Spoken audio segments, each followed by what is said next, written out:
2007 I started my company. 6 months later I landed up in hospital with a very fatal, severe skin disorder called Pemphigus Vulgaris. The stats were 1 in 1 million. One of the things that pulled me through so quickly was my mindset, and I did not know when I was going to get out. When I came out of hospital, it was like the first day of the rest of my life. Unknowingly, I had this ability to want to win. Hi, my name is Phillip Fernandez.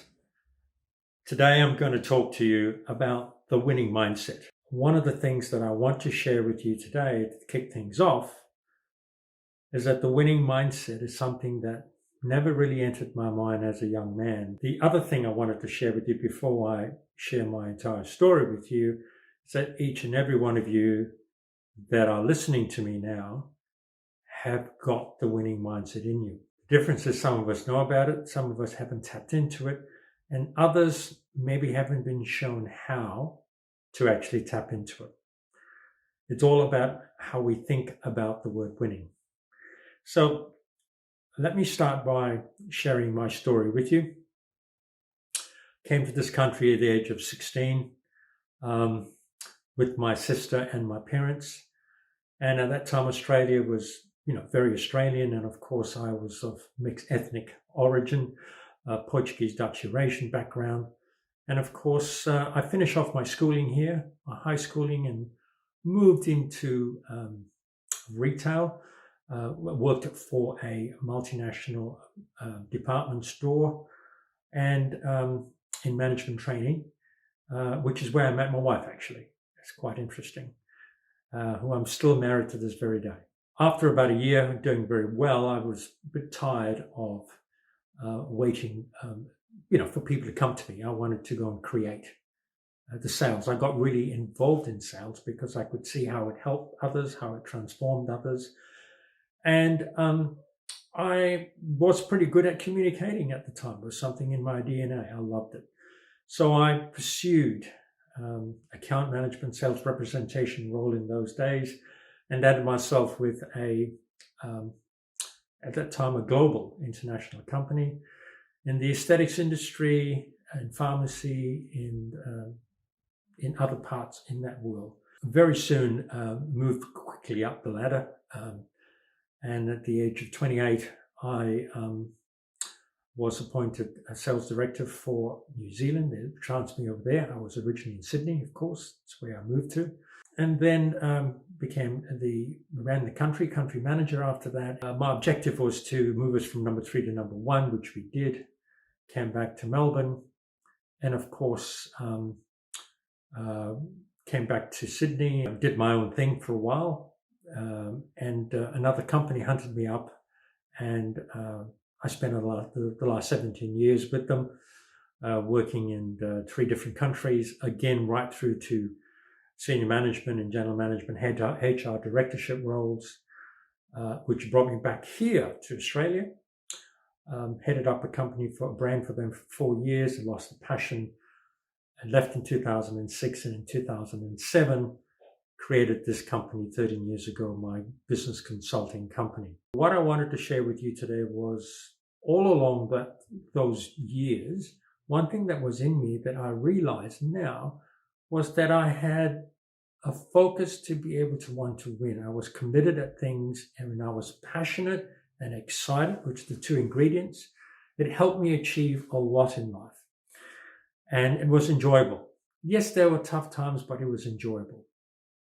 And so one of the things I had in corporate life was being able to get my staff to take ownership so that they could learn to achieve and write their own destiny and help me write bottom line. So I took that into my practice to start to develop that. Now, over the 13 years, things have evolved, and the whole shape of the business is moved into what I call into leadership. I'm in an authority in leadership.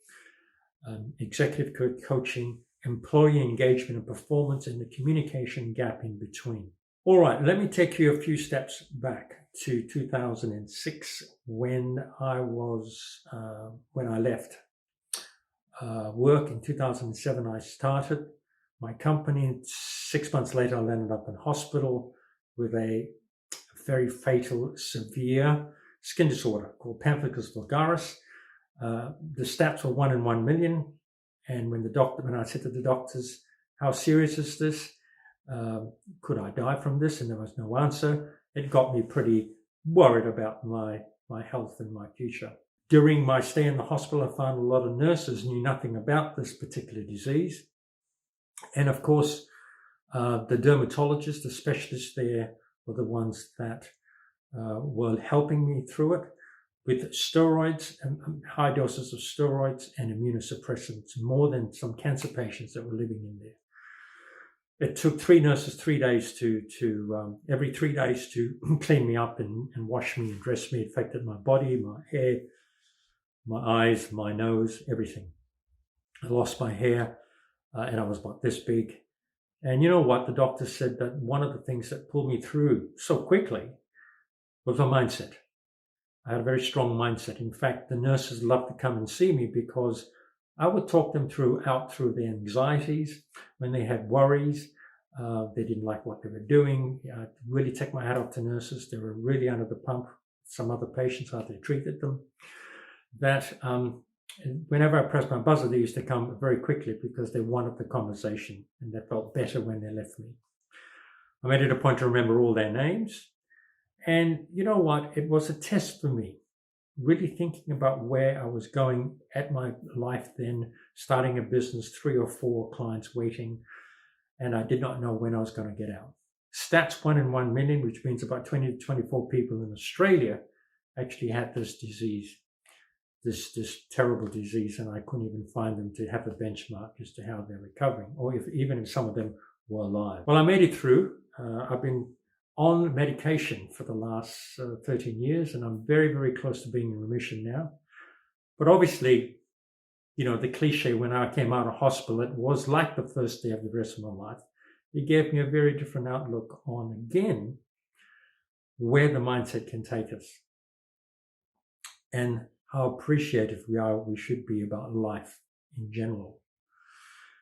And so, you know, a lot of things through life when I was a young man, I liked sports. I liked music. I played in bands. I played by ear. I had a natural gift for playing music. Never quite made it because there wasn't enough backing at the time.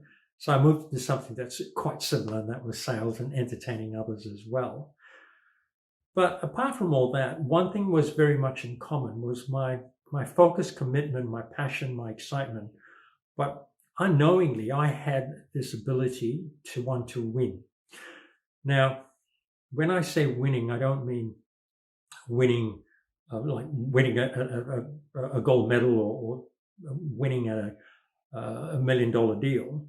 Winning is about taking the small steps that we have in life and saying, right, I want to achieve something, and then achieving it. And that is winning. It's not how big or small it is. It's about committing yourself and saying, I'm going to go through and do it. The ingredients behind that is passion, excitement. We find that if we're really passionate about something, nothing stops us from actually achieving it. And so those things I've taken into my business, and I've actually then given myself more education, upskilled it in tertiary education. I'm a neuro-linguistic practitioner, programming practitioner, NLP, and in about a couple of weeks I'll be doing my master's in NLP. I've also have got a postgraduate certificate in my leadership, and also I'm looking at finishing it off with the master's. And so what I'm trying to do is that I love helping others. I love helping other humans do better in life by unblocking the roadblocks, looking at their fears and limitations and addressing it and embracing it. Part of NLP is about how we think and can behave. And then there's parts in our minds that are blocking us from moving forward. How do we bring those parts out, address them, tackle them, embrace them, We can't change the way we feel or sometimes change certain things. We can't actually fix it, but we can change the way we look at life. And that is more important. By looking at life in a different angle, we start to see different things. And then we start to create possibilities and accept that possibilities are out there. We can achieve anything we want in life. It comes back to our inner self and how much we believe and how much confidence we have in ourselves. Now, I know a lot of us have got different personalities. Some are a bit more extroverted, others a bit more introverted. I totally understand that.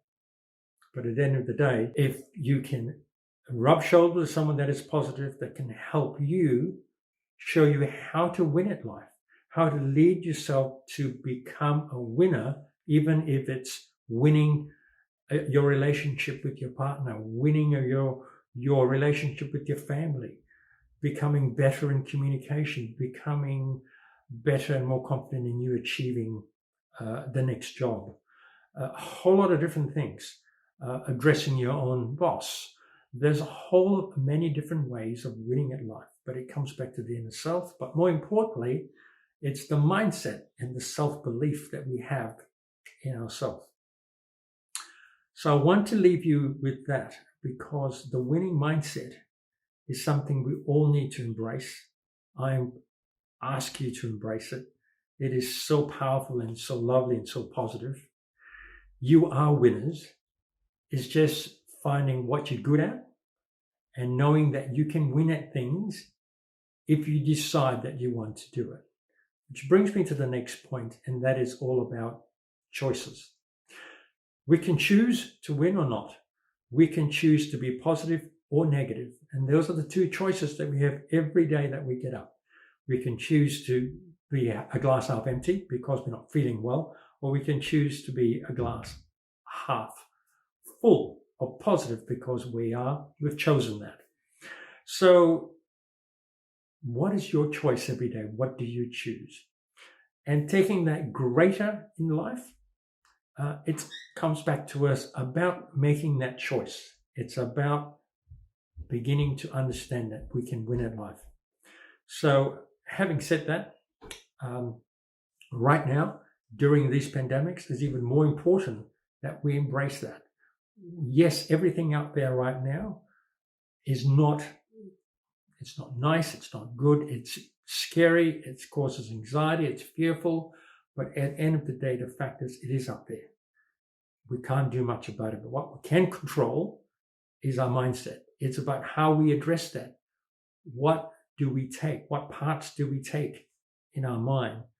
Is it the part of strength? Is it the part of I can do something about this. I want to be part of doing the right thing, and then helping others not just do the right thing, but be in the positive.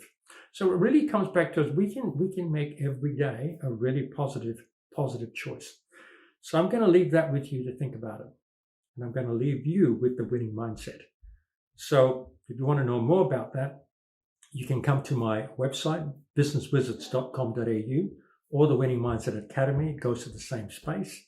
Send me a message and I'll be more than happy to reply back to you and just have a chat in helping you in your life, or you being able to show you how you can help others in their lives. Enjoy the rest of the year. Embrace it from a positive viewpoint. We know that 2021 is going to be absolutely amazing. Thanks for your time and all the best. Bye now. Tell us what you think about this video, and don't forget to like, share and subscribe.